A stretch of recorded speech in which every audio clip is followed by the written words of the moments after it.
Welcome, traders, to another Tick Mill trading update with me, Patrick Munnelly, for the weekly wrap-up, looking at the main US indices. We're using the futures contracts. We are going to be looking at the S&P 500, yes, the Nasdaq, the NQ, and the Dow Jones, the YM, and we're going to review price action this week versus our plans, and then we're going to wrap things up with looking at some potential trade levels for the Friday cash session. Would note that today is options expiration, so be on the watch, certainly with your risk management today, as can see some erratic price action around the open and the close.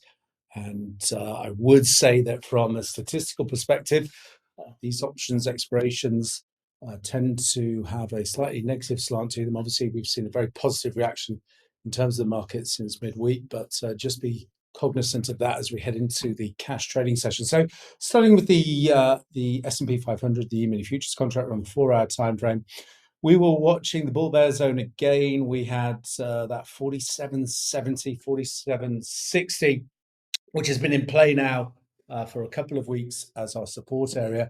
We actually broke that heading into Wednesday. We got a nice sharp reversal, though, reclaimed that level, and since then we've hardly looked back. We've got a brief retest of it into Thursday's session before extending once again to the upside. I've had a good run personally this week on the long side. Didn't catch any of the downdrift at the beginning of the week, the downdraft, sorry, but got into midweek long positions on the reclaim of the bull bear zone, and I've locked in some decent profits now as we head into the close here. Potential ascending triangle scenario still playing out. We've got the third test. So what I would be anticipating is the potential for another retest of the support zone. So back once again, looking at that 47.70. Intraday bull bear zone for me today is the 90 to 83 level. So any pullbacks there that find support, we are ultimately looking for an extension to the upside. First target is going to be through daily expected range resistance, which we have come just shy of testing in the Globex session, and we're seeing a bit of a pullback here.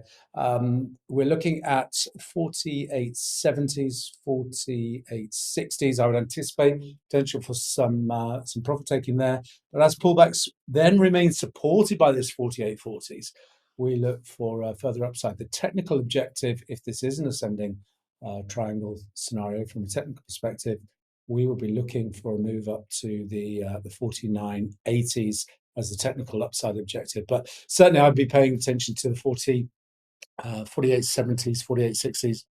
Another issue that I highlight here is we are getting triple negative divergence in terms of this extension to the upside. So I sense we could see a pullback today. And obviously we've got that scenario with respect to the statistical trade patterns that we see around options expirations. So potential for some weakness, but ultimately we are looking higher here, and that 48.60, 48.70. But like I say, I'd be watching for bearish reversal patterns there to play for a retest of the 48.40s from above. Moving to the Nasdaq. Nasdaq has been leading the charge higher this week, driven obviously by the chip stocks. As we come into today's session, we're trading at range resistance at the moment. We tested above it. We're seeing a bit of a pullback here. So I'd be looking for any pullbacks now back into the prior cycle highs here, 17,160 to the 17,065 level of the intraday bull bear zone, just below there, 17,060. Pullbacks there that find support. We look for an extension then to test the 2 sigma range volatility to the upside, 17,357. And then the 127 extension of this last corrective leg gives us a technical objective, 17,389. Again, we do have momentum divergence in play, so it could be that we are capped here in the Globex session by this range resistance, also the weekly R1, and we pull back to test the support area before making that push higher in the Nasdaq. Moving to the Dow Jones, wrapping things up here. Dow Jones has been a bit weaker this week. We have technically completed a 3-wave corrective move, and initially at the start of the week, I was watching for pullbacks into the bull bear zone to act as resistance for a move down to test into the equality objective versus this swing structure. And we did find buyers there and have since traded up back through the weekly bull bear zone at the 37,750s. If I'm going to close above there, we look for a test of the intraday bull bear zone, which I'm using the 37,968, 38,021 level. Daily projected range resistance would be new all-time highs there, 38,160s is going to be the upside objective. But again, we have got momentum divergence in play. We are testing the trend line of the momentum channel that we've been trading, and we're trying to make a break higher here. So if we can get that and we get the close through the, we get a close confirming acceptance above the weekly bull bear zone, and we look for the intraday bull bear zone to be challenged and a new all-time highs to be tested.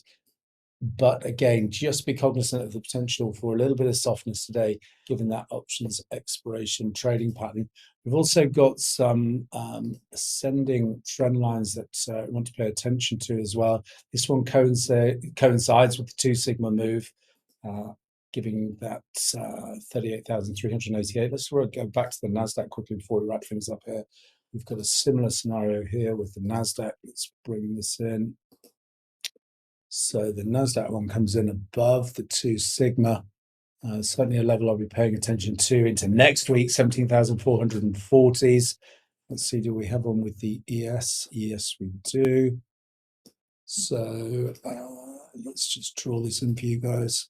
And that one's coinciding just with the 2 sigma move as well. So paying attention, 47.70s is going to be a key test. And certainly if you maintain momentum divergence, I'd expect some profit taking to develop into that area. As always, traders, plan the trade, trade the plan, and most importantly, manage your risk. Until next week, thanks very much.